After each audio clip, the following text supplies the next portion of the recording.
Thank you, Raju, and thank you, everybody. Raju, I'm just going to quickly check with you about my connectivity from time to time. Let me know, and I'll switch over to another connection. So, welcome to our foundation course in palliative care, and I'm very excited about the mix of people who are here today and the fact that there are 8 countries represented. My name is Smriti, and I'm just really pleased to welcome all of you all, because when I got into palliative care many years ago as a non-medical person, there was pretty much nothing that I could study in India that would help me work in palliative care. And over the last few years, we have now developed this program with help from our colleagues, and really learning lessons from the field and understanding what is it that caregivers, what is it that patients and families really need, what would help them for a professional to know, or even a non-professional like a volunteer or somebody who's not traditionally been in palliative care. And so we've really drawn our lessons from the people that we have cared for, and people with lived experience. We run another program called Arohan, which is specifically for people who are living with a life-limiting or life-threatening condition and their families. And there's a lot that we take back from them. So these next 16 sessions are really an offering of whatever it is that we've learned from all these wonderful people.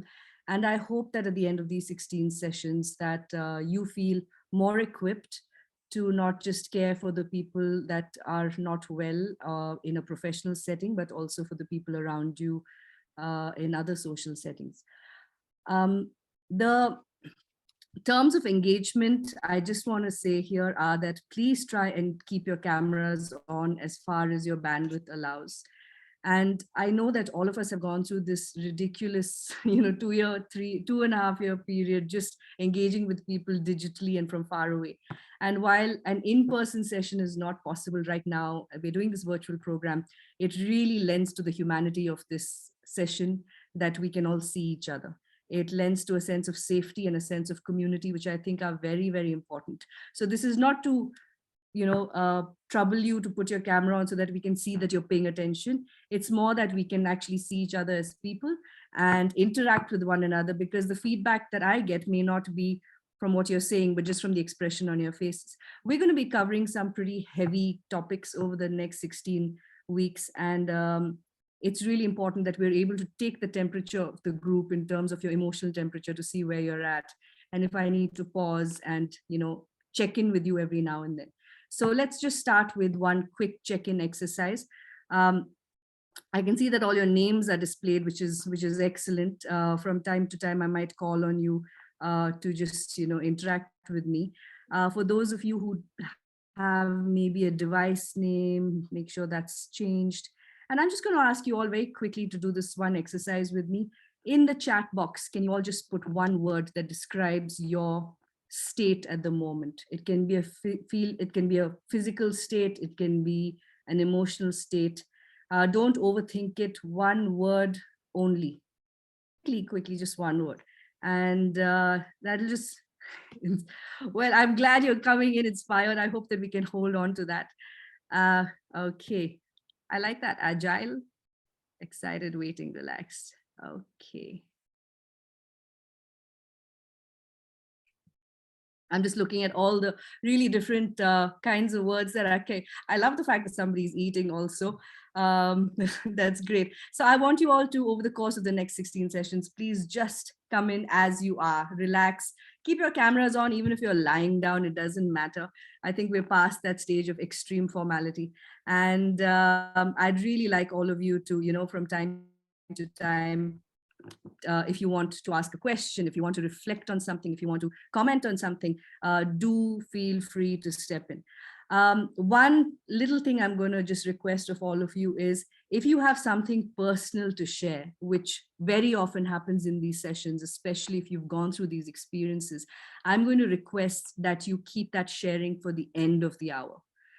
Because when somebody shares something which is profound, or which is very moving or painful, it is not easy for the facilitator to move on without really, giving that person the attention and time it needs.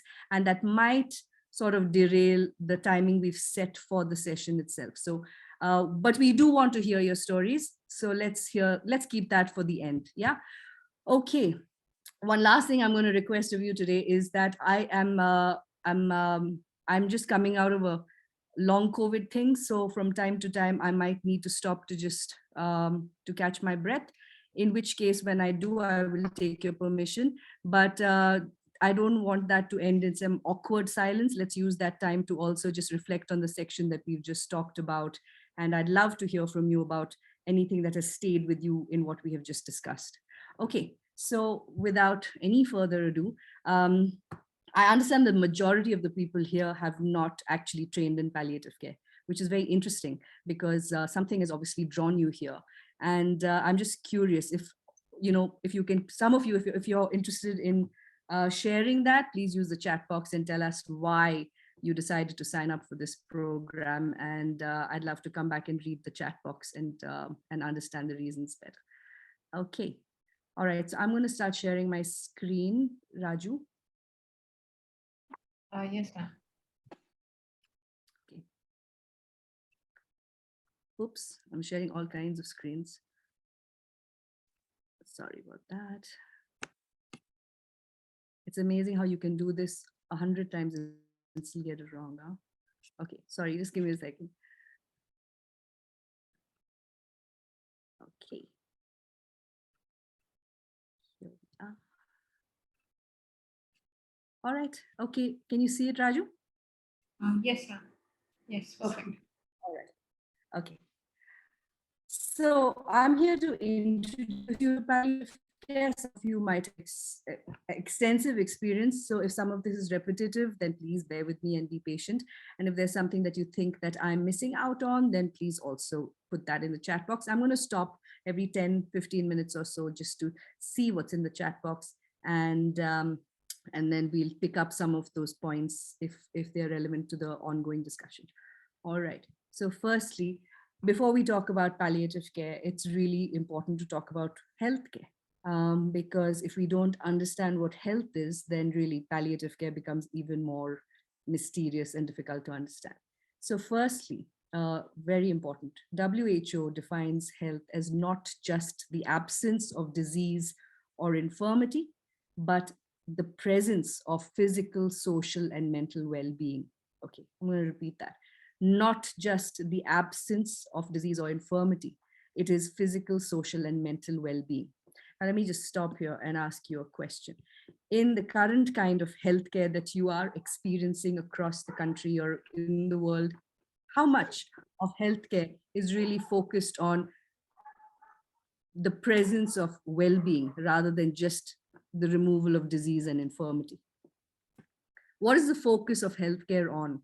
Can you tell me that you have encountered looks into both these aspects, or is the focus still on diagnosis, treatment, cure?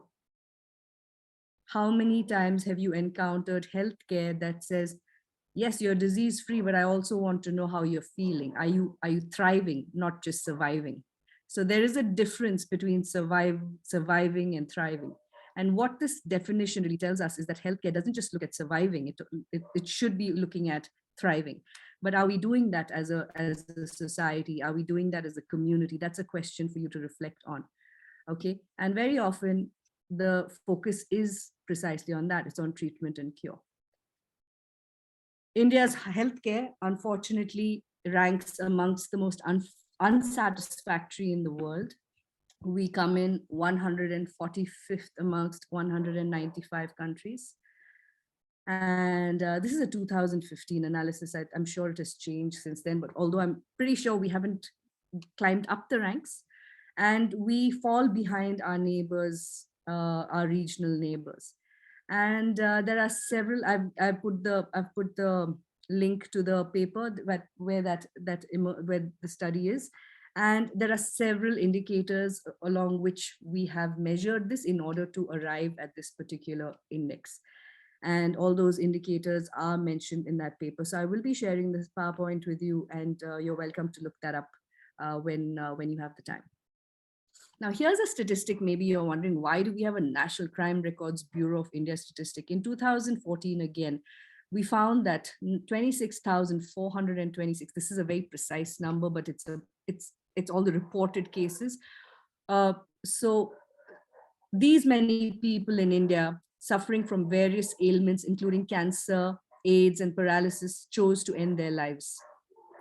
So this loosely translated into the fact that 1 in 5 people in India who chose to end their lives were people who were living with a life-limiting or a life-threatening illness. Okay?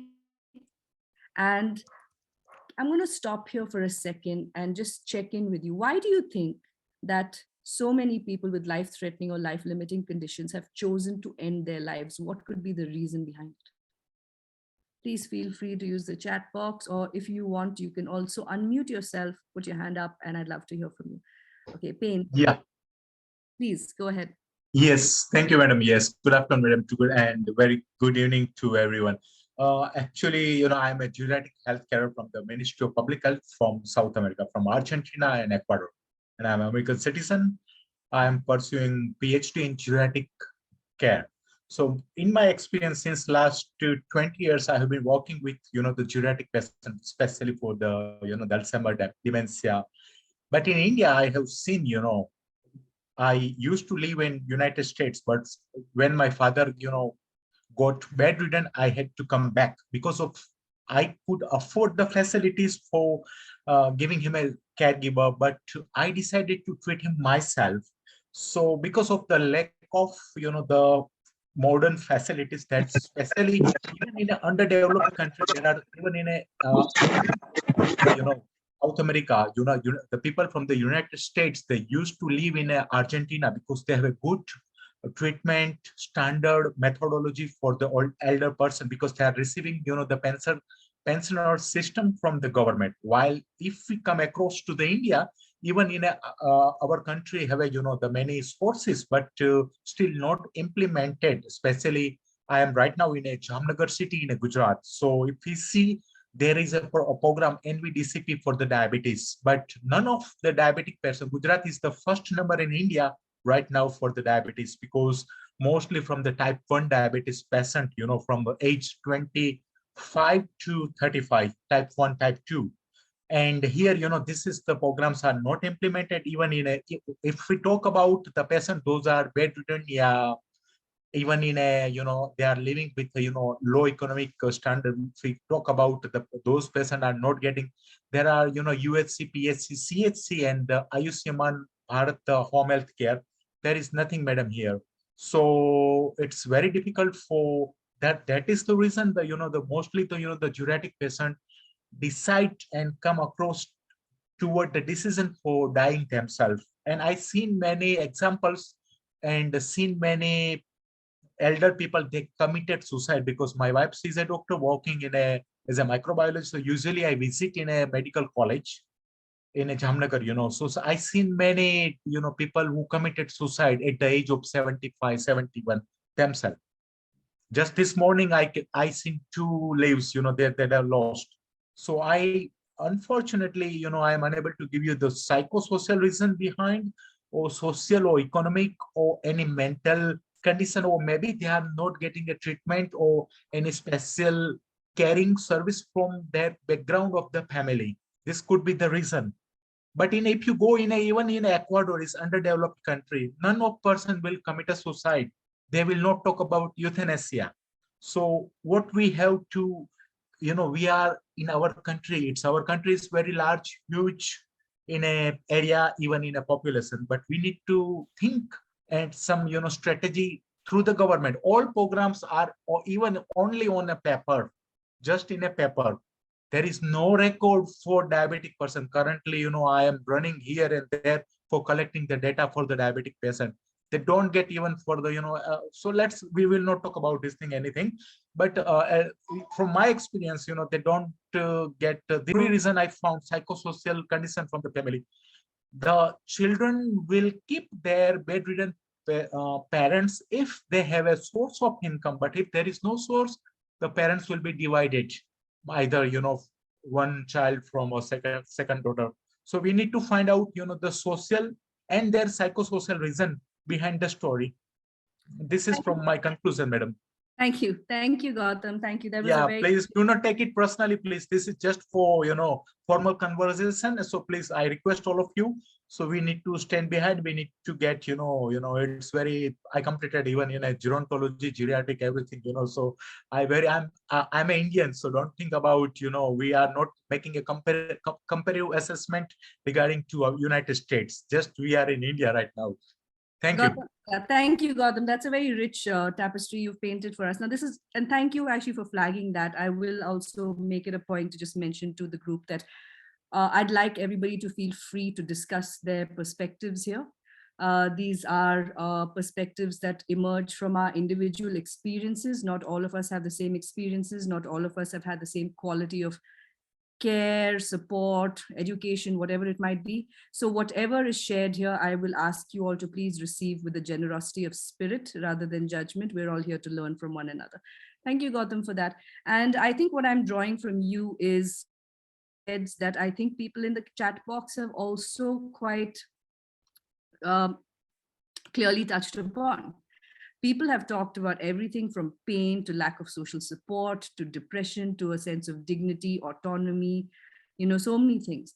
I'm going to distill it down further. Suffering, unmitigated suffering. If I am in unrelenting pain, and the pain is, it could be physical pain, it could be emotional pain, it could be loneliness, which is also pain and suffering.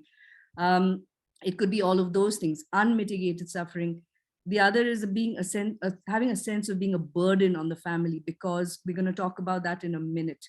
It could be a sense of, somebody has to constantly take care of me. Somebody has to give up their job to stay at home and take care of me. I'm disrupting somebody's life by being in their family and having them constantly attending to me.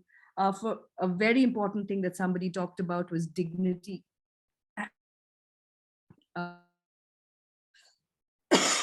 Excuse me. So over the course of these sessions, we're also going to talk about each of these. Gautam, I heard you talk about euthanasia, and that is a very, very it's a very volatile topic.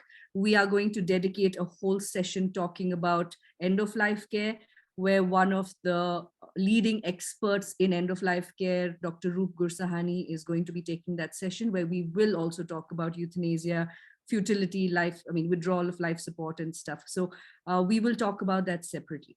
Okay. So I can see all these very valid points that people have raised in the chat box. And and the idea of, losing your sense of personhood and being stuck on a bed and having people have to do everything for you. Okay. So sorry about that. So the idea of being, dependent on somebody is very, very difficult, especially if someone has been a decision maker and have been used to looking after themselves. So being dependent on somebody else is unbearable. It is tied to a sense of dignity and autonomy as well. So we will talk about those things. But 1 in 5 suicides, to be, for 1 in 5 people who are ending their lives in India to be patients, it is a staggering statistic. Let us not ever get used to a statistic like that. It is a terrible statistic. Okay. It is telling us something is very wrong. Something is terribly wrong if people who are sick are preferring to end their lives rather than to stick around. And whatever those reasons are, I hope that, as we have these discussions, we can find solutions to those reasons. Okay, so coming back to the slides. We have Dr. Sankar Mitra, who has talked about the fact that, the poor die in misery in neglect, the middle class die in misery of ignorance, and the rich die in misery on ventilators, and no one gets a pain-free or a dignified death. Unfortunately, this may not be true for everybody, but it is certainly true for a vast percentage of the population. And in fact, Dr. Roop Gursahani also talks about the fact that hospitals are like fortresses now, where the poor can't get in and the rich can't get out. And so there is a sense of isolation that comes from that as well. And this is a terrible, again, this is a pretty nasty thing to live with, but the 2015 Quality of Death Index. There were two such studies done, one in 2010 and one in 2015. It was commissioned by the Lien Foundation, which is based out of Singapore, and the Economist Intelligence Unit conducted this study. And again, there were several different parameters which were assessed and measured and looked at and examined. And once all of that was done, we found that India ranked 67 out of 80 countries in the Quality of Death Index. That means, how do people die? How badly do people die in these countries? And India ranked very, very low. Again, you can read the entire study online and you can understand what those parameters are. Several of those parameters are social support, pain relief, those kind of things, communication, so on and so forth, infrastructure. So have a look at that report as well. And it's a sad statistic, but this is what was observed. You will find that the top 10 countries are all countries that exist in the global north. Now, this is a term that I use often. Some of you might be familiar with it. The global north is basically talking about countries that are from the developed side of the world, right? So your developed countries. This is America, Canada, Western Europe, all of these countries, Australia, and so on. And you'll find that it's mostly countries of the global south that are in the lower part of this index. Now, this is a trend that we will see over and over again when it comes to infrastructure and to various other aspects of healthcare.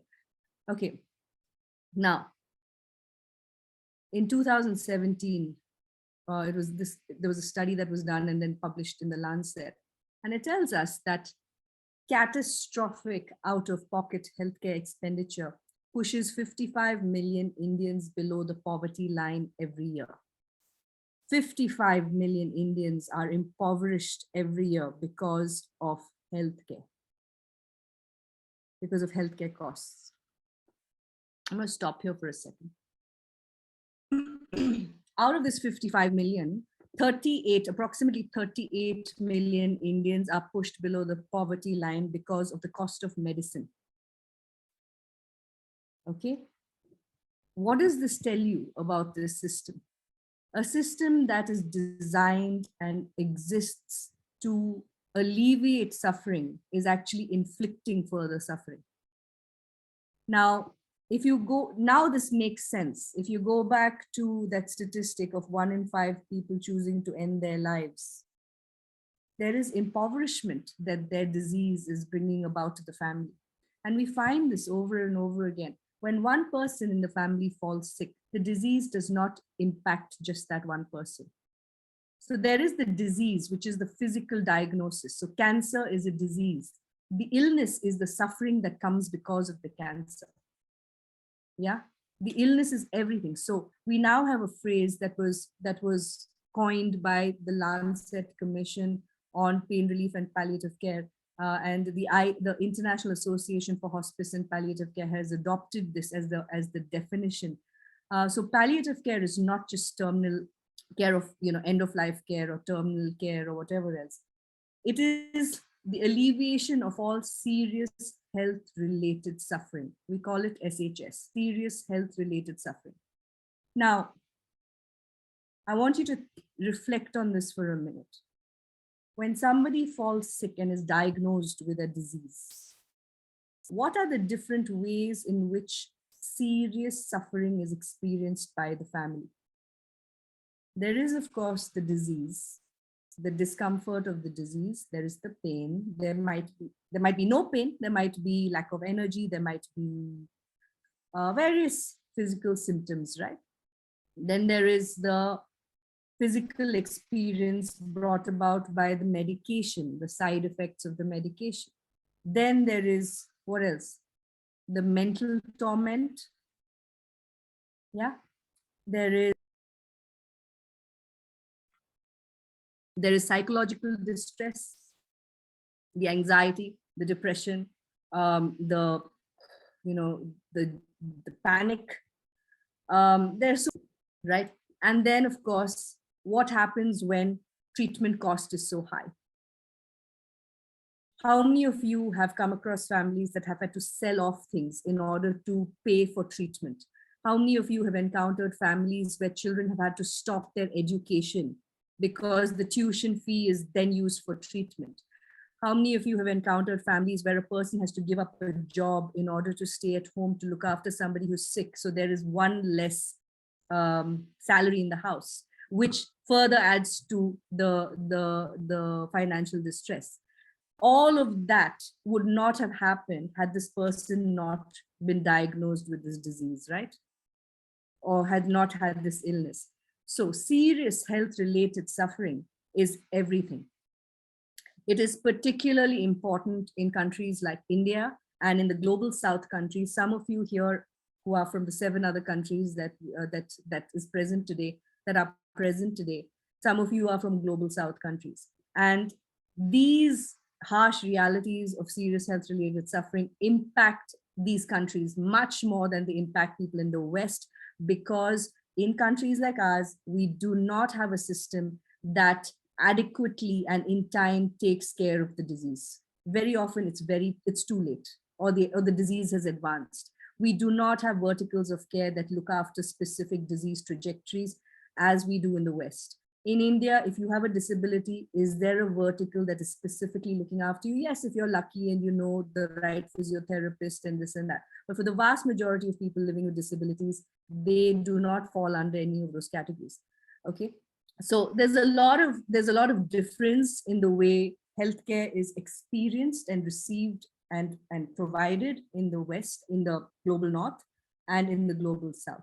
So here we're talking about serious health related suffering. So I want you to think of the whole picture, and that is what palliative care really attempts to address in countries like us, which is sometimes very difficult to explain to our Western colleagues, because they don't have to deal with those kind of things. And we're going to talk about some of the stories that will help you understand this a little bit better. Okay. So a system that drives people into poverty. Now, for those of you who are not from India, the poverty line is basically, I think it's 32 rupees per day. Okay, now there is a rural and there is an urban poverty line. So I think the rural poverty line, the definition is if you earn 32 rupees a day, then you are at the poverty line. In urban context, it's 42 or something. I could be wrong. Please look it up. Now, to me, the poverty line is a very it's a bizarre concept. If you earn this much, then that means you are poor or not. Now, I think this is the starvation line. Without this money, you can't eat. And again, depends on how many people in your family, depends on how far the ration shop is, depends on whether you have transport to get to the ration shop, depends on, so what is the poverty line? But whatever said and done, we know that we know that in India, healthcare is pushing people below the poverty line. Okay. Now, here, all of you here must have heard about universal health coverage, which is part of the Sustainable Development Goals, etc., etc. Now, all of these basically came to rest in Astana, in the Astana Declaration of 2018. In the Astana is a place in Kazakhstan. Astana Declaration basically said that quality healthcare should reach people where they are, when they need it, at an affordable cost. Quality healthcare should reach people where they are, when they need it, at an affordable cost. So we're talking about quality, accessibility, affordability. Okay, 3 things: quality, accessibility, affordability. And it also went on to say that health for all has to be health with all, and we have to include people in the designing and controlling of healthcare systems. So if we want to serve a particular population, we have to understand the solutions to their problems from their point of view, and not come at it from the top down and say, we know what's good for you. So you have to include people in that. I don't know if any of these 2 statements is really true. Now, this is very lofty unique. I mean, sort of, it's almost utopian to want this, right? To say healthcare for all, quality healthcare for all, when they want it, where they need it, at an affordable price, and people should be part of this. What is the reality? The reality is this: in 2016, 2014, we read this in the newspaper. We came across the story of this family where this man and this woman, they had approached a lower court in India, in one of the South Indian states, seeking to euthanize their 4-year-old son because they couldn't bear to see him in any more pain. Okay, and I want you to think about what it takes for parents to actually move court to get their son euthanized. Of course, the request was declined. Euthanasia is not legal in India. And when we heard about this story, immediately palliative care teams from all across South India got together and tried to track down this family. Like, where is this family that is in so much pain that they were willing to euthanize their son? And we checked all these different cities. And finally, this family was found in an ICU in a small hospital in Bangalore. By then, the family had been to every major city in South India, from Hyderabad to Chennai to Bangalore to Kerala, to cities in Kerala, Hyderabad. And in fact, in Hyderabad, they went to a hospital that was right next door to one of the biggest pediatric palliative care centers in the country, and they didn't go there. And anyway, so when we found this child, a social worker from Hyderabad carrying a prescription of morphine prescribed by a pediatric palliative care physician, got on a bus, went across to Bangalore in the attempt of trying to get to this child and offering this child some pain relief. That social worker was not allowed to. And finally, this child died in excruciating agony. And I know for a fact that that social worker took a long time to get over this whole experience, as did all of us. Now we come to the crux of the matter. We've talked about healthcare, right? So we've talked about what is health. We've talked about what is the context of suffering. We've talked about pain. Now we're going to talk about palliative care. So now that's where we're at. And I'm to explain this to you. I'm just going to attempt to firstly, sorry, I'm really sorry. Talk to you about the myths, the biggest myths about palliative care. Now, chances are that most people that you encounter have never heard of palliative care before, right? Most people have never heard about palliative care. When somebody says that they have heard about palliative care, I find that very often they have a very different idea about it than what it really is. And so we have a large number of myths that actually act as barriers to access. And I'm just going to take you through these myths one by one. And one of the first myths is that palliative care is only for people dying of cancer. Number one, that's the biggest myth. People think that it's only for people with cancer who are dying. And the truth really is that palliative care can benefit patients and their families, not just the patient and the family, from the time of diagnosis of any life-limiting or life-threatening condition.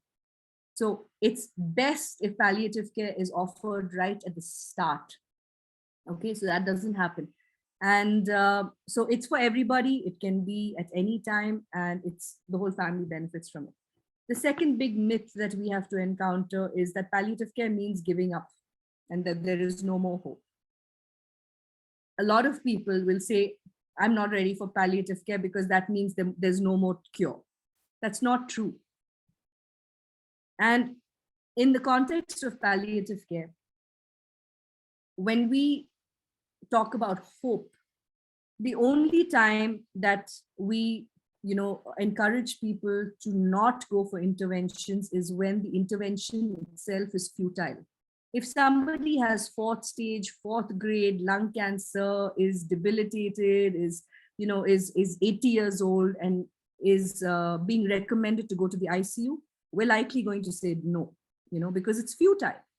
It's futile. Is it going to give this person quality of life, and is it going to give them 10 more years if they go into the ICU, or if they get like 3 more rounds of chemotherapy at that time when they're 80 years old and the cancer is way, way, way advanced? So hope is about the futility. It's not, But if there is hope that this treatment will work, no palliative care person is ever going to stop you and say, don't do it. Okay, so what I'm trying to basically say is that it's not about giving up hope. It can be done simultaneously with other forms of treatment. A lot of people believe that palliative care and euthanasia are like not very far apart, and that palliative care hastens death. This is not true. It does not hasten death. It provides the best quality of life. The focus is on quality of life, and the focus is on life, a meaningful, high quality life, not on death. A lot of people, too many people, believe that if you have a serious illness, then well, pain is part of it and you just have to bear it. And pain relief, unfortunately, is not really taught very well in our medical system. And we believe that pain does not have to be part of illness and dying, and there are many ways in which it can be alleviated. I'm just going to stop sharing for a second because this is an important point. Very, very often I hear families, and because morphine, and we're going to be talking about morphine and stuff a lot more, a lot of people believe that morphine is, there are a lot of myths about it, and it's a drug for the absolute end. That means the person is dying and we're only going to give morphine then. There are also too many times when we have asked families to talk to their doctors about pain relief, to talk to them about morphine. The doctor will turn around and tell the family, you're not there yet. I'm not sure what there is. How much pain does someone have to be in before they're eligible for pain relief? Now, 2019 is when the Medical Council of India, the then Medical Council of India, introduced something called ATCOM, which is Attitude, Ethics, and Communication, and elements of pain relief and palliative care into the undergrad medical curriculum of India. Can you believe that till 2019, they were not part of the medical education of the country? And there are elements of pain relief, in physical pain relief, in the medical system. I'm not saying that it wasn't there, but they were non-examinable subjects. In 5 years of heavy studying, if I tell you that these chapters, it's up to you if you want to study it or not. It's not going to show up for your question paper. Are you going to study it? Unlikely, no? So what is the message that you get? Pain relief is not important. You don't have to study pain relief. So we are churning out medical professionals who don't believe that pain relief should be as important as, I don't know, surgery or some sort of invasive treatment or something. I'm not saying this has been everybody's experience. This has been the vast majority's experience. And this has been made worse by the, the NDPS Act. I'm going to talk to you about the NDPS Act towards the end. But if you were taught as a student that pain relief is not an important subject, you're obviously not going to spend time on it, and it's not going to be a part of your practice. Therefore, you have a lot of people saying, if that's part of the cancer, madam, cancer is a painful disease. Now what to do about it? And I know this, and I'm going to take time from, I'm going to take, moments from time to time to share with you. The reason I got into palliative care when I was 19, 20 years old was because my mother, her sister, and another aunt of mine died in excruciating pain after 2 years of being, of living with cancer. And I had a whole lot of chemotherapy and other medication, very, very expensive medication that belonged to these 3 women. And as a family, we had decided to donate it so that people who couldn't afford that medication could have access to it rather than put it back in the system. And someone had routed me to a hospice in Bangalore, and I went there. I had a trunk. I remember walking in with a trunk full of medication, very, very expensive medication. And I said, I'm here to donate this. And the lady there very sweetly said to me, we don't have any use for this medicine here. I said, but don't you have 50 cancer patients? And she said, yeah, but what we do here is palliative care. And I asked her, what is palliative care? And so she said, let me take you for a walk. And I walked around this hospice. What shocked me about this place is that it had 50 terminally ill cancer patients and nobody was screaming. Absolutely nobody was in pain. And I remember at that point sitting down with this lady and saying, it's so weird, like, why is nobody screaming? And she said, because pain relief is one of the most important parts of what we do. And I said, hang on a second, you mean cancer pain can be controlled?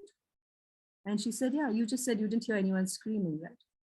And my first reaction was not an epiphany. My first reaction to this information was absolute rage. I could not believe that for 2 years, not even a single person had ever offered us pain relief. And we were just told that it's part and parcel of the disease. So there are different ways to approach this. And for me, I mean, this is it. Like, people tell you that pain is part of the illness trajectory. Please always question that, because freedom from pain is a human right and you should ask for it. Okay.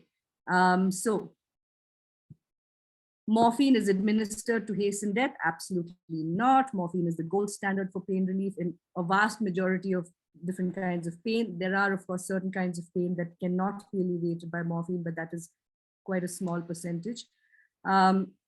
And appropriate doses of morphine, well-trained doctors who know how to use the appropriate dose can really keep patients comfortable. It absolutely does not hasten death. Taking pain medication in palliative care leads to addiction. No, there are many safeguards that you can bring into place. And we will talk about addiction. We have a whole section on addiction, which I will be taking you through. So for the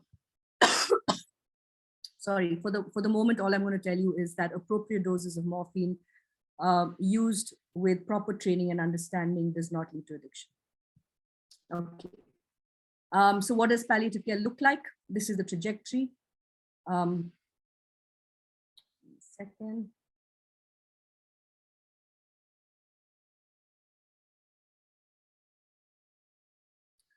Okay. Palliative care is the active, holistic care of individuals across all ages with serious health-related suffering, a term that I just defined for you, due to severe illness, and especially of those near the end of life. It aims to improve the quality of life of patients, their families, and their caregivers. Now, I want you to please remember something. When we say especially, it's because our role becomes bigger towards the end of life, when less and less curative treatments are available. Okay. Ideally, this is where palliative care the team should come in. Their role slowly gets more important.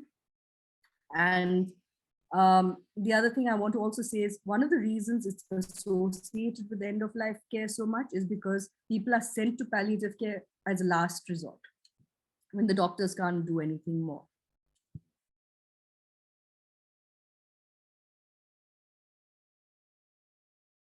But that doesn't mean that it is only for end of life care. Yeah. So these are some concentric sort of ovals that I'd like you to just look at. There's life-limiting illness. It can become a life-threatening condition, which we then call a terminal illness. There is a stage of pre-active dying, and then there is active dying. And active dying is a few hours or a couple of days. Pre-active dying is, a point of like serious physiological changes. And this is a diagram that really sort of made an impact on me. I'll just let you study it for a couple of seconds while I just catch my breath.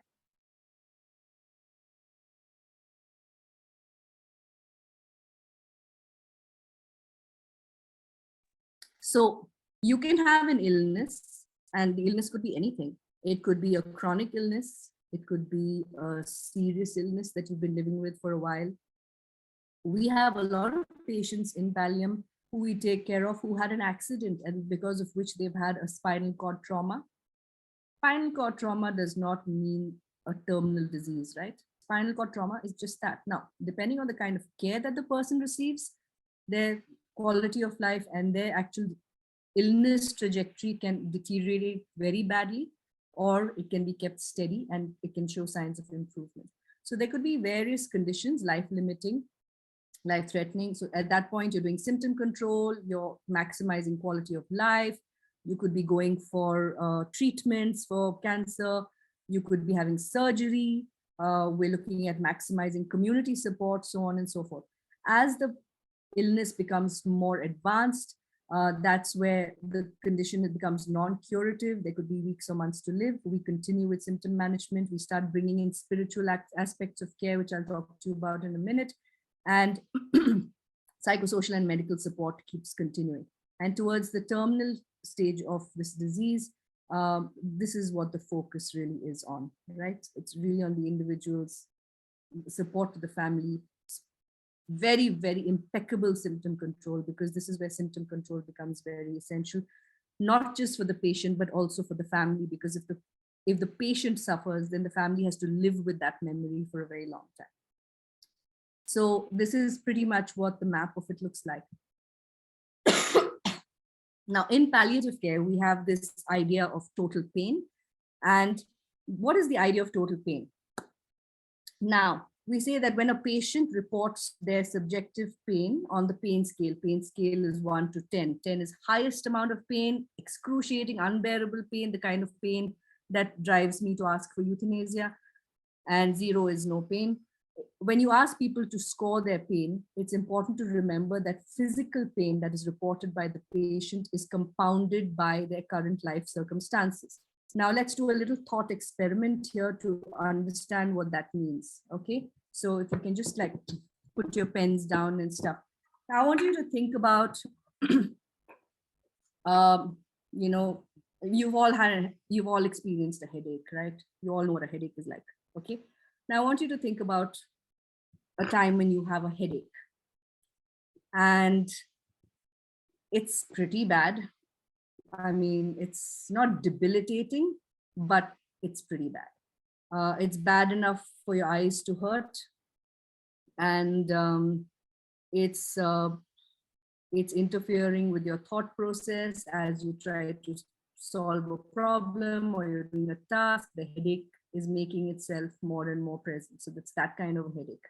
Okay, but it's not a migraine kind of headache. It's not that bad, but it's there. It's significant. Now I want you to think of this headache, and that you have this headache on a Sunday. It's a Sunday afternoon. It's a holiday. You're at home. You're not at work. Okay, you could be by yourself or there could be someone with you. And they say, hey, you don't have any work to do. You have a headache. Why don't you go lie down? Or you decide to go lie down. And there's someone who's making you a cup of tea or massaging your head, putting a, something cold on your head, encouraging you to take a nap, maybe rubbing your feet a little bit, and then you go to sleep. Okay, so I want you to rate that headache on a scale of 1 to 10 with all of these things happening around you. You don't have any work, you're at home, somebody is there to look after you, somebody is there to make you a cup of tea. Okay, so let's see the scores. 4. Okay, let's get some more scores, people. 8.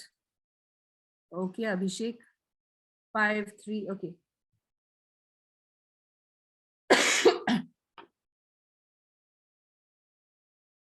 So we're seeing that it's all on this side of 6 mostly, except for Abhishek, who I'm a little bit worried about at this point. All right, so that one is Sunday. Okay, so the second part of the thought experiment is not going to go down very well with you, I think.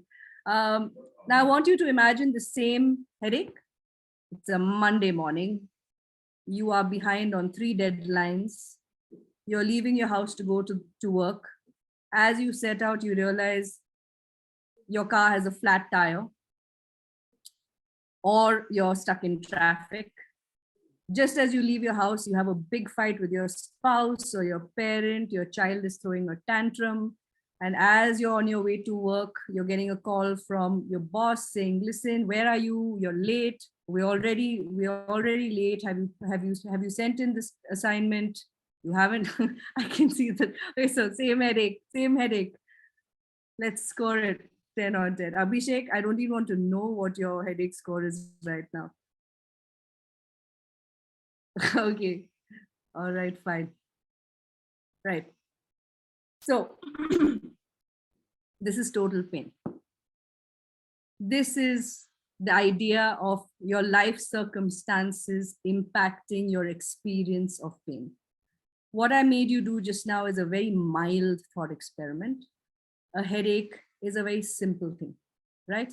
I want you to think of what a person goes through when they have excruciating pain born of cancer, and all the different life circumstances that change as a result of that disease, where the treatment cost, the reallocation of funds, family conflict, family decision making, anxiety, all of those things. Can you imagine what that person's pain is going to feel like? So when we approach a cancer patient or any patient who is in pain and we say, what is your pain on the pain scale? And they say, it's a 9. Typically, if you're medically trained, you're going to say, oh, but no cold sweat, no clammy hands. There is no physiological indication telling me that this is a 9 on 10 pain. So I'll give them pain management for 4. Have half a dolo, you'll be okay. I'm not going to take your 9 on 10 pain seriously. The trick is not to give a high dose of pain medication. The trick is to sit and understand what is it that is causing your suffering. If you really want to alleviate somebody's pain, you need to understand different parts of their pain, right? So, for instance, let's look at the matrix of total pain. The matrix of total pain is this. Okay, total pain is influenced by the physical experience. What is going on with them? Are they having bone pain? Is there nausea? Is there muscle tension? What is there? What's going on with them? Is there what could be all the different physical symptoms that they're feeling? It could be a lack of mobility, the loss of energy, fatigue, so many different things. Their appetite is ruined, constipation or diarrhea, whatever. It could be several things. This person goes, right? Are they feeling stress? Are they feeling are they depressed? Socioeconomic, what is the impact of the disease on their socioeconomic condition? Are people withdrawing from them because it's a stigmatized disease? What if somebody has AIDS, HIV, and society cuts them off? What if it's a disfiguring kind of cancer, which is very difficult for people to look at directly? What if the person is ashamed of the disease that they have and they withdraw? Do they have adequate social support? Are there people in their community who are willing to step up for them and be there? And spiritually, and when I talk about spirituality, or any of us talk about spirituality in the palliative care context, I want to make it very, very clear that we're not talking about just religious faith and belief. We're talking of, I mean, it is a part of spirituality, of course, but what we're really also talking about is the idea of what gives you meaning in life. Where does your hope come from? What is your sense of purpose and your sense of connection? These are the components of spirituality. For some people, it could be nature. For some people, it could be music. For some people, it could be being of service to others.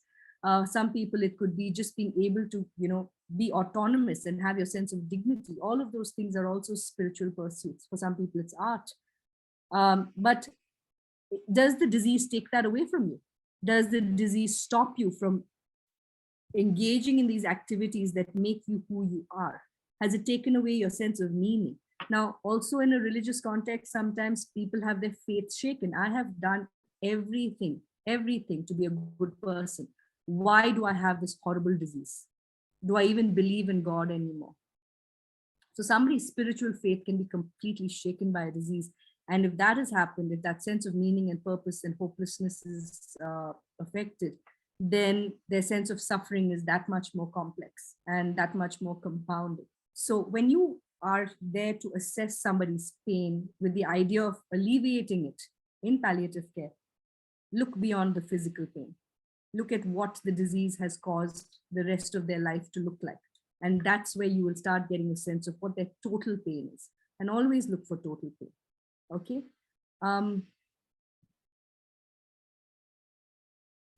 And very often we have assumptions. We assume that, hey, this person used to be so active, used to be a sports person, this, that, now he's bedridden, and that must be his biggest source of pain.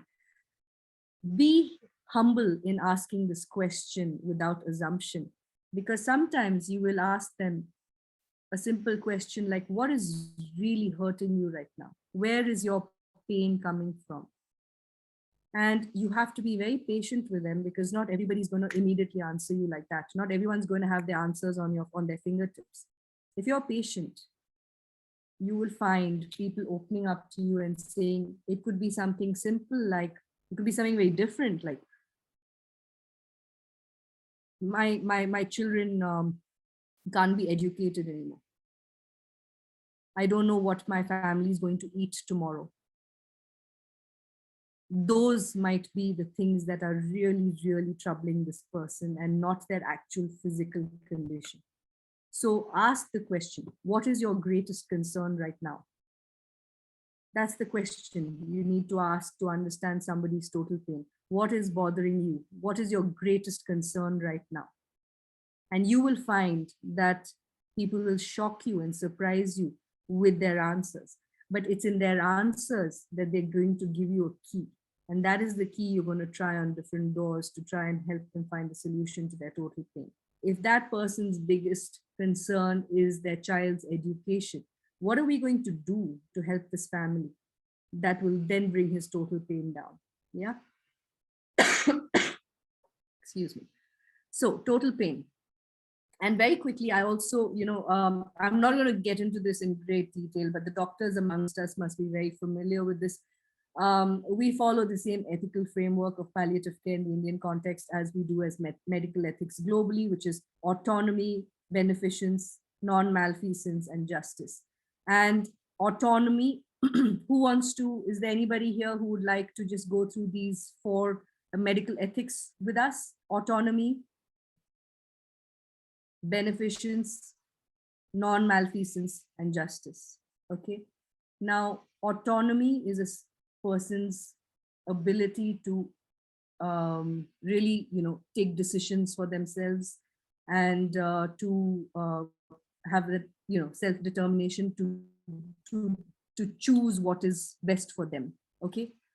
In our current setup, that's not always the case. When we talk about communication, we will talk about this in greater detail. Ideally, a person has to be a participant in their recovery and in their healing and in the interventions for their treatment. But that's usually not the case. If you're sick and you go to a doctor, very often you're given a prescription and you're told what the interventions are going to be. But at some point, everybody, in order, you have to help people retain a sense of autonomy and control over their lives. And they have to be active participants in their decision making. The second medical ethic, which is beneficence, is it has to be for the benefit of the person, right? And non-malfeasance is do no harm. Don't take a decision that's going to cause harm of any kind. Now, it seems easy in practice. People might say, of course, I'm not going to ask them to do something that's going to cause them harm. But how many of us have sat down and thought about that prescription? Here, okay, you have this disease. These are the medicines you need to take, and I give a prescription. With that prescription, I have the ability to impoverish that family. That is harm. And there's enough and more stories that you're going to hear over the next few weeks, which will show you how a prescription can actually break the financial backbone of a family. That is harm. That's not to say withhold medicine, but try and understand. So you're going to meet an absolutely wonderful doctor called Dr. Aju Matthew, right, Raju? He's taking one of the sessions. No, ma'am. Dr. Radha will be taking the session. He's not free. Okay, that's fine.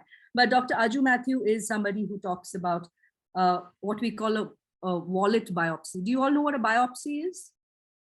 A biopsy is when you extract a little, you extract a tissue to really study that thing and say, okay, is it malignant, is it not, and whatever. So it's a biopsy. It gives you a picture of, what it is. Okay, so a wallet biopsy, and this is a phrase only an oncologist can come up with, and Aju is an oncologist. He says a wallet biopsy is before, and I love the story of how he told me, before I tell a patient what they need to do, I lay out the options for them. I say, for example, your mother has breast cancer. These are the various options available. Now, this is something that has been known to provide really good results, but it's going to cost your family about 8 lakhs. Do you have the 8 lakhs? What do you have to sell or give up in order to generate those 8 lakhs? And what is your quality of life going to be once you sell that thing? Or it could be, hey, you need 5 rounds of this. Each round is going to cost you 4,000 rupees. You say, yeah, let's start. Do you have the money to see it through to its end? Or by halfway through the treatment, are you going to have to go and borrow money from somebody else? Because by then your stress levels are also going to be up. Do you have that? So he helps people see things through to the end. And if they're comfortable with it, then he will go ahead and prescribe that course of treatment. It may not always be the most gold standard prescription. It may not be the most cutting edge, most successful drug that is in the market right now, but it certainly won't be something that will completely debilitate and destroy the family. So not everybody has I think the privilege of going through an experience like that, but this is something, especially for the healthcare providers, for us to think. It's not just in a prescription, even us. I'm going to, I'll just talk to you about why it's important to do a home visit. Why is home visit so important? Because when you see somebody sitting across a desk from you in your clinic, you have a snapshot of this person. You have their stories. They will tell you whatever they tell you. Some people are too scared to talk to healthcare workers because they've been told that don't question them, they're the boss, etc. Very often you will hear from them what they think you want to hear. It's only when you go to their home that you realize exactly how they're living. I might give somebody a wheelchair for their child and go to their house and find out there is not a single level surface in their house.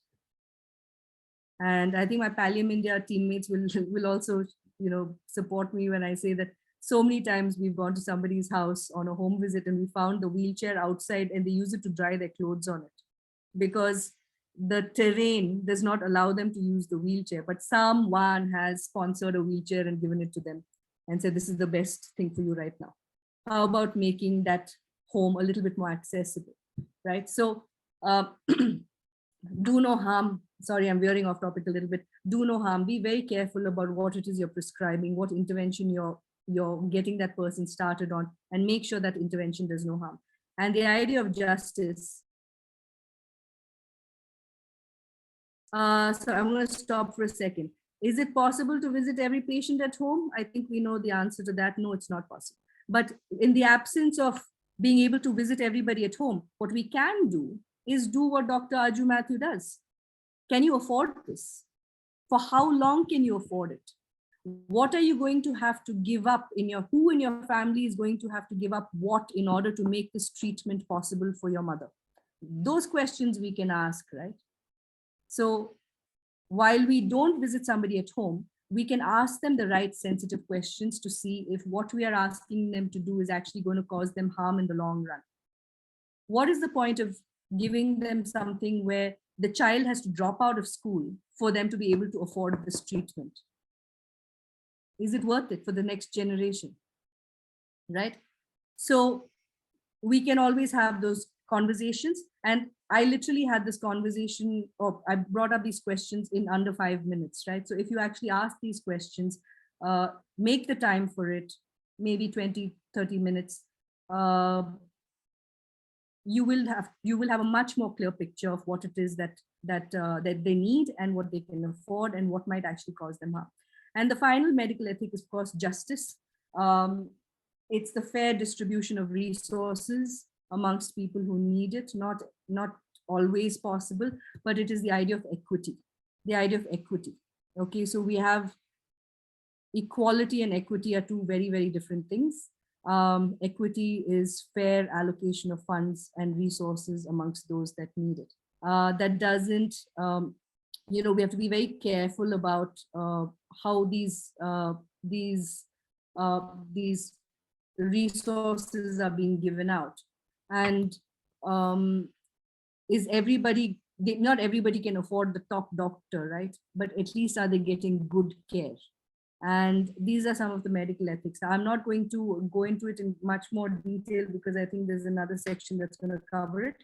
But very important point here is, in theory and practice are the same. Yeah, we can all talk about autonomy, beneficence, non-malfeasance, and justice. Very easy to talk about, and theory and practice are the same, but in practice they are not. When you actually set out to applying these ethical practices, it becomes a little bit trickier, but we get better at it with time.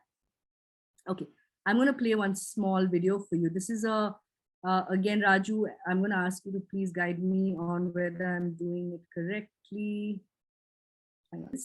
And I want you to remember as you watch this that this is made in a Western setting. Okay, so.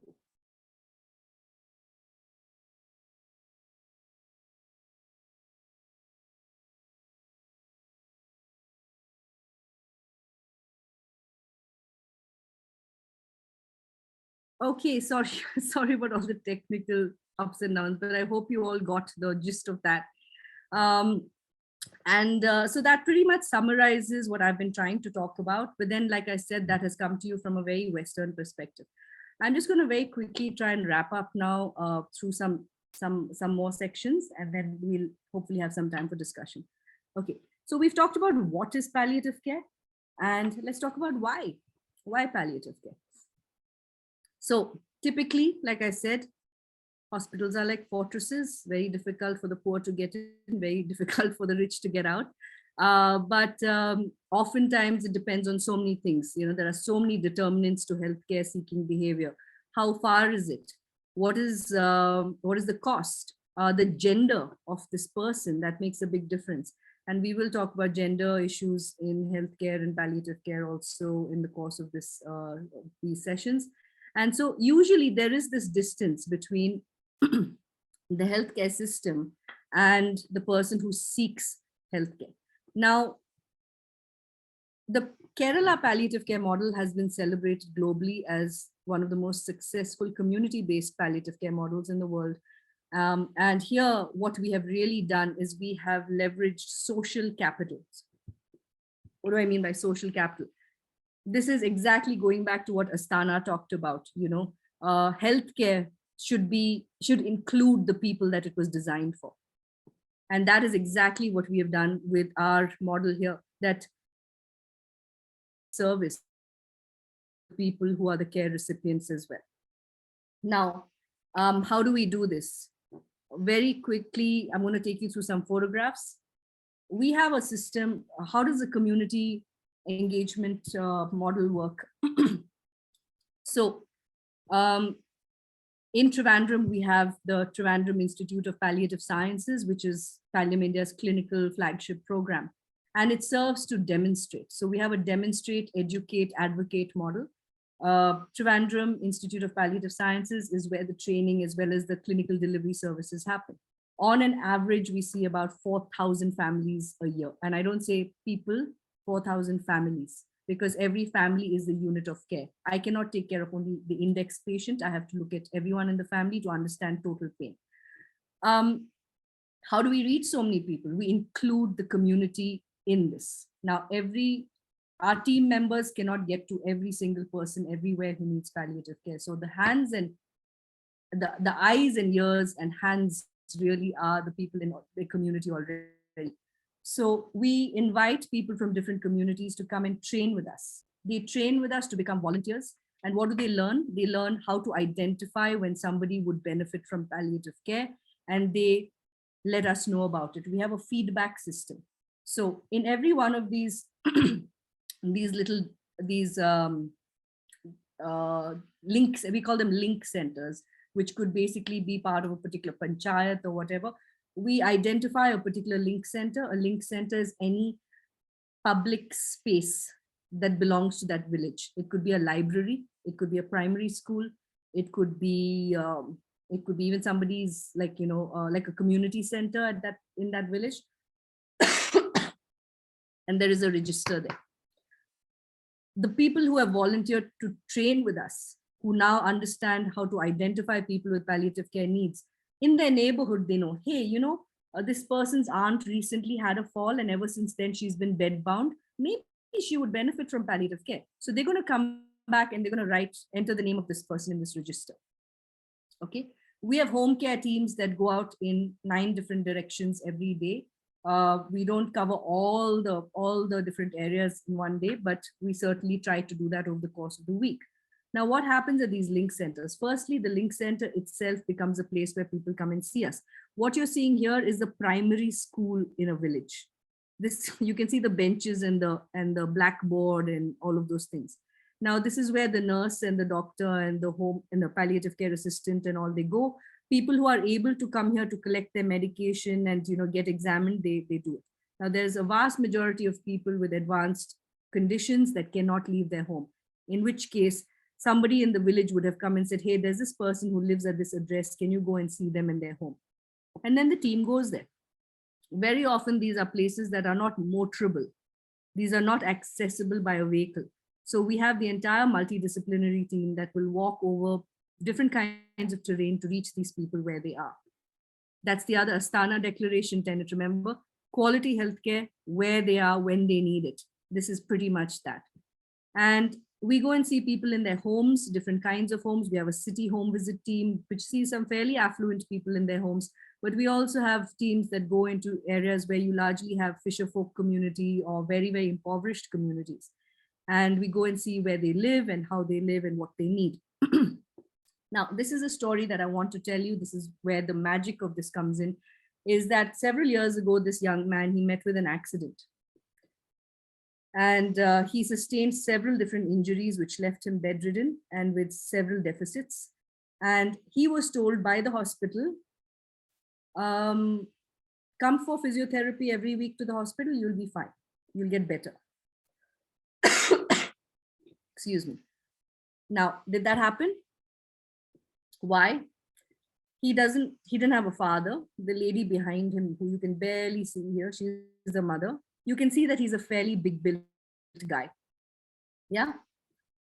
Now, they live in a place where the closest road is about 1.5 kilometers away. And then you have to walk. You have to go up and down 2 hills. There's places where there's no path. You have to cross over rocks and stuff. And then you get to their house and there's a couple of steps leading to the house. Here's a guy who can't get out of bed.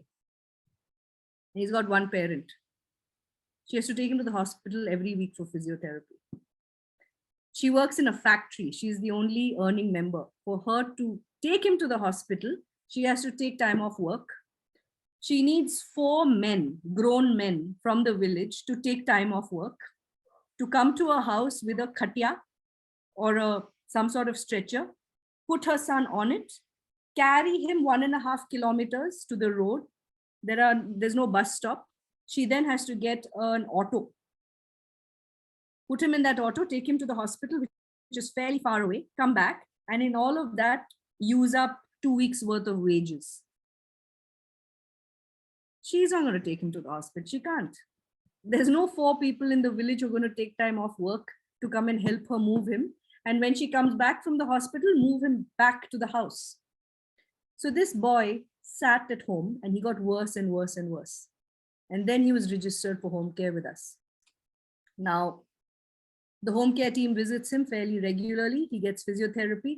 And what they did was also they set up these parallel bars and things at home. So at home also, he can now move himself with the support of these kind of devices. One of the American Ivy League colleges would call this reverse innovation, where you take very low cost techniques to fulfill like an outcome that normally would cost a lot. So this is reverse innovation in action.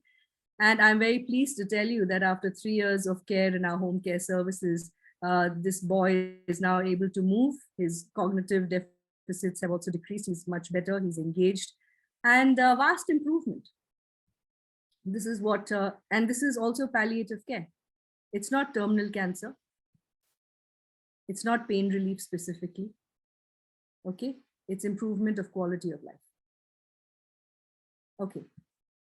So Of the many families in our care, over 100 something families are so far below the poverty line that they can't even afford food. What is the point of us giving them free medication if they're starving? So there are over 100 families in our care who are registered for free food kits. These food kits are basically dry rations for the month, which include, your millets, your lentils, your rice, and, things like that, so that the family doesn't starve. This is also palliative care. What you're seeing here is the volunteer from the village who completed training with us, taking us and our nurse to where these people live. So we're doing our regular checkup. We're going to give them their food and we're going to give them their medication. And many of these people are also elderly people living alone. And Kerala alone has something like 1,76,000 elderly people living alone, out of which 1,40,000 something are just women. So you can imagine, no source of income, nowhere to go, no support, and children probably emigrated somewhere else. So what happens to them, especially in COVID, we saw how terrible it was for them because they had absolutely no support. And I'll tell you a story about that another time. Now we talk about spiritual care, right? And when I said spiritual care, I talked to you about meaning, purpose, a sense of hope and connection. Now, right now, in this moment, if I were to ask you, who are you? Who are you? How would you introduce yourselves to me? We didn't do a round of introductions because there's so many of you, but if I were to ask you, how would you answer me? Who are you? You would probably tell me your name. Many of you would probably tell me what you did for a living. Some of you might tell me about your families, yeah? Now, disease changes that. Illness changes that. You can no longer fulfill the work that you do. You can't engage in the work you do, right? You might still be a mother, but you may not be able to be a mother in the way you used to be. Maybe you can't pick up your children anymore. Maybe you can't drop them to school. Maybe you can't cook for them. So your role within the family has changed. Then what? So what happens to you is your sense of identity is also corroded. That really plays hard on your sense of meaning and purpose, which is a spiritual thing. So spiritual suffering is not just about religious suffering, it's also about this. Who am I if I'm not a who am I if I'm not a nurse? Who am I if I'm not a counselor? Who am I? And that's a big part of the suffering. So what you're seeing here in this picture, socially we might call it vocational rehabilitation, which sounds like, yeah, we're just giving them something to do and be a contributing member of society. But what it is really doing is having a deep spiritual impact. Nobody wants to be a burden on their family and on society. Many people really miss being a contributing member. Now, here is a man who has been bedridden. He's paraplegic. He's been bedridden for many years and just lay there. And with recurring home visits, etc., he got better. We finally asked him, what would you like to do? He used to be an auto driver, I think. But he said, well, what can I do? I can make umbrellas. And those of you who are familiar with Kerala will know we will always need umbrellas in Kerala. So that's what he does. He makes umbrellas and he makes a living out of that. Here's somebody who wanted to sew. Now, a number of women who give birth to children with congenital anomalies like Down syndrome, cerebral palsy, etc., there's a strong stigma attached to it. And very often the woman is blamed for being responsible for giving birth to a child with a congenital anomaly or some sort of deficit. And I cannot tell you how many people I've met these young women who've been abandoned by their families because the woman is held to be at fault. So suddenly you have a young woman with a child with high dependence needs. She herself is not educated. She has to stay at home and look after this child, but has no source of income. Giving her something like this to do, she can't afford a sewing machine, but giving her something like this to do allows her to be at home, to stay gainfully employed, as well as, take care of her child. And gives her that little bit of financial income, which along with also giving them access to other subsidies and things like that, at least takes care of their basic needs. Okay. Children, we will be doing a whole section on children, but how do we talk to children? How do we engage children in child life activities, not just in their medicine and treatment, but what is it to really be a child, to be able to play, to be able to draw, to be able to do all of those things? That's a very important part of what we do. And like I said, illness and disease can really derail education in a family. So like I said, the disease of one person in one generation can have multi-generational impact. If somebody drops out of school because their father was sick, they've lost out on a whole lot of opportunities. They've lost out on all kinds of, avenues to make more gainful sort of careers for themselves. So we don't want that to happen. And so at the moment, I think there are about 400 plus children whose education we sponsor, because we don't want the illness of one person derailing the lives of people for generations to come. So there are currently about 400 odd children who are receiving education support. This is also palliative care. And of course, paying special attention to the elderly, the infirm, the alone, and the frail. Now, I'm going to close, and of course, all of this information is really important, but what is also very, very important is that we talk about it and we raise awareness. We will talk about advocacy in a bit. If you are not at the table, then you're on the menu. Okay, this is a very important phrase for us to remember. If you don't have decision-making capacity, decisions will be made about you. And not most of those decisions will be in your favor. So if you don't have a seat at the table, you're on the menu. Historically, global South countries have been on the menu because we don't show up at places where decisions are being made. And I'm not going to get into this in great detail, but this sort of, at the moment, the Lancet Commission on Global Access to Pain Relief talks about this. This is a map that shows you how much access to pain relief medication countries across the world have in relation to their actual need. India is a line. Most global South ex-colonized countries have just disappeared off this map. Canada and USA are engorged. We know about the opioid crisis in the US. And the one area in the world that has got some sort of balance is Western Europe, okay? But they've had that for many reasons for a long time. So this tells us what kind of access to pain relief we have in the world. And I am going to strongly recommend, and so we're going to send back to you learning material and suggestions for what to read. One of them is the Lancet Commission on Global Access to Pain Relief and Palliative Care. It's a seminal document, please read it. And this map is their signature, the signature of this Lancet Commission. 75% of the world remains without access to proper pain relief. Asia's morphine per capita consumption is 36 times less than the global average. Okay, in Asia, we get 1.7 mg per capita. Global average is 61.5 mg. So we have a far, far, far less consumption of morphine and other opioids. I'm not going to get into this right now because of time, but the Narcotic Drugs and Psychotropic Substances Act of 1985, which was brought in 1985, was one of the biggest barriers to access to pain relief. We will have a much more detailed discussion about it in one of the following sessions. But what we found that between 1985 and 1997, there was a 97% drop in access to pain relief in India, which basically means that the pain burden went up by that much. In 1997, the entire country used only 18 kgs of morphine and morphine equivalent medication. That is a terrible statistic, by the way.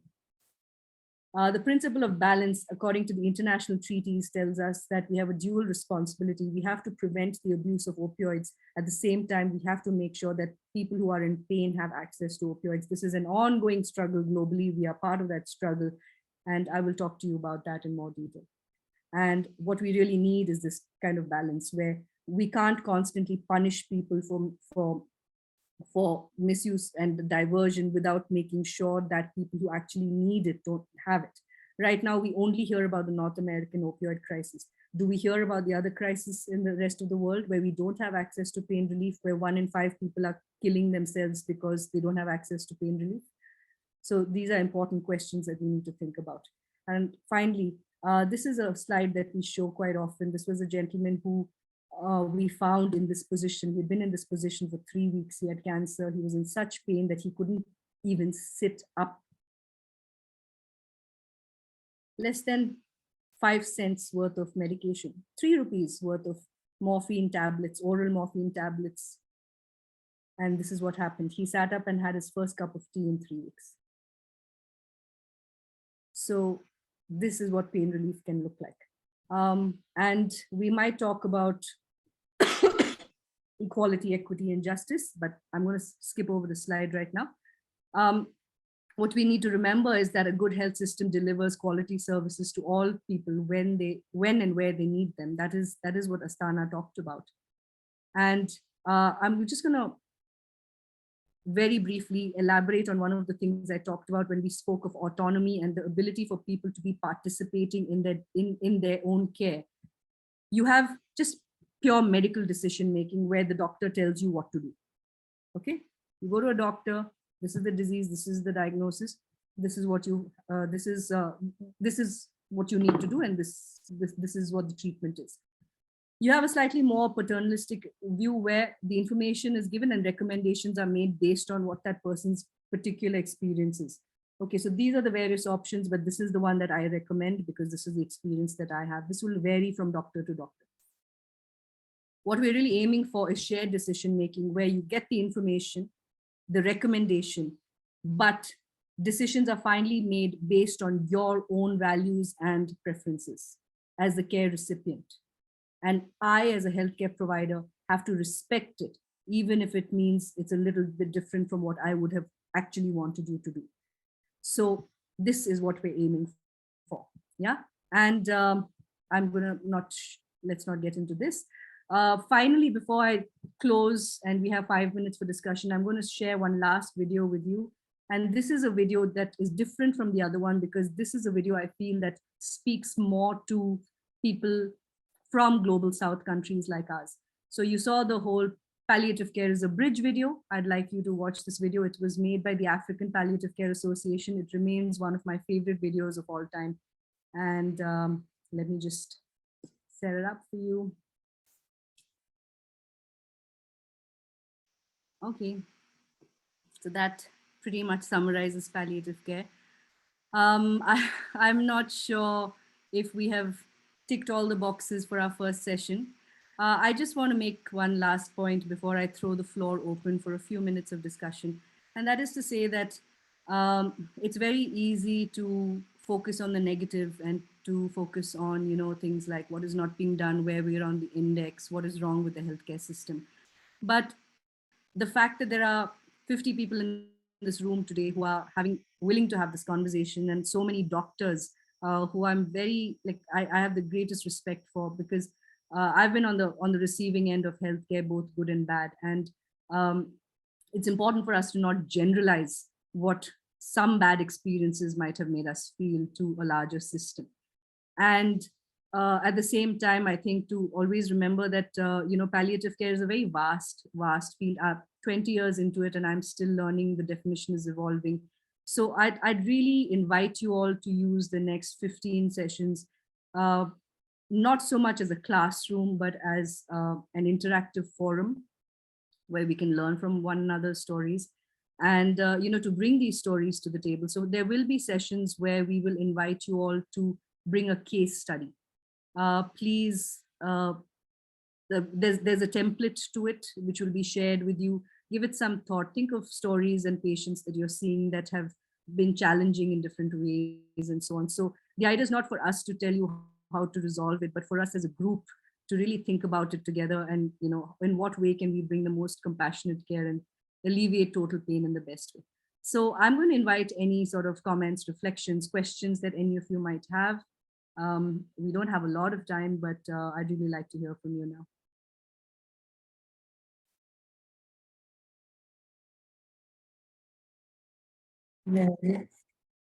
Thank you, Smriti ma'am. That is truly exceptional session. You have done full justice to the topic. So I think till now we don't have any questions. If you can come up, you can come up right now. We have got another 3 minutes, if possible. Okay, so let's do one thing, since let's not put everybody on the spot. Remember, I asked you to put in a check-in word when you came in. I'd like to hear a check-out word before you go. So just one word that describes your feeling state before you. It doesn't have to be complimentary to Pallium India or to me. It's just about where you are right now and what you're feeling. So if you don't have any, more elaborate thoughts to share, at least one word before you go. And don't forget to fill out the feedback form, because that's really important to us and to the tech team and to the good folks at Echo India, who I really want to thank for this opportunity. Echo has been doing some fantastic work in allowing us to conduct these programs, especially virtually, to reach out to more and more people. Okay. Smriti ma'am, just to intervene, we have a question. Do you have professionals as volunteers too in this community program? Yeah, absolutely. So you can volunteer in different ways. You can volunteer with your time, with your expertise, with whatever you want to bring to the table. So yes, there's always room for more. I'd like to think of palliative care not as a discipline, but a movement. And it can only work if more and more people get involved in it. Now, I can work on the policy side, Raju and our academic teams can work on the training side. There are so many people doing really good work, but none of that amounts to anything if the non-professionals or the people who are not in palliative care are not asking for it. If you don't ask for pain relief, if you don't ask for alleviation from suffering, then we can't join those dots. And speak to your communities, speak to students, speak to women's groups, whatever it is. And if there's any sort of small sensitization program you want to do or anything, we're more than happy to help you with that. So yes, you can join the movement in any which way you like. We have another more question. How do you do to follow up and case discussion with professional and community volunteers? How do you do the follow-up and case discussion? We'll talk about that in the assessment. We have a section on assessment. And so Maria, where's Maria? So we will talk about that then. And we can, we'll take this question up. Raju, please make a note of it, because when we talk about assessment, we talk about follow-up as well. Somebody has asked for address of palliative care centers in India. Please go to the Pallium India website. We have a directory that shows up on every page. Just any page on the Pallium India website will show you a little tab on the side saying directory. The directory will take you to different states of India, and in every state, every palliative care center that exists is listed. And there is a distinction also made about which of those centers have access to morphine and which don't. So please go to the website, it's palliumindia.org, go to the directory, and it'll take you to every single palliative care website, palliative care center there is in the country. All right, thank you all very much. And thank you for your time. I'm really looking forward to more interactive sessions with all of you. Thanks, Raju. Thank you so much, ma'am, for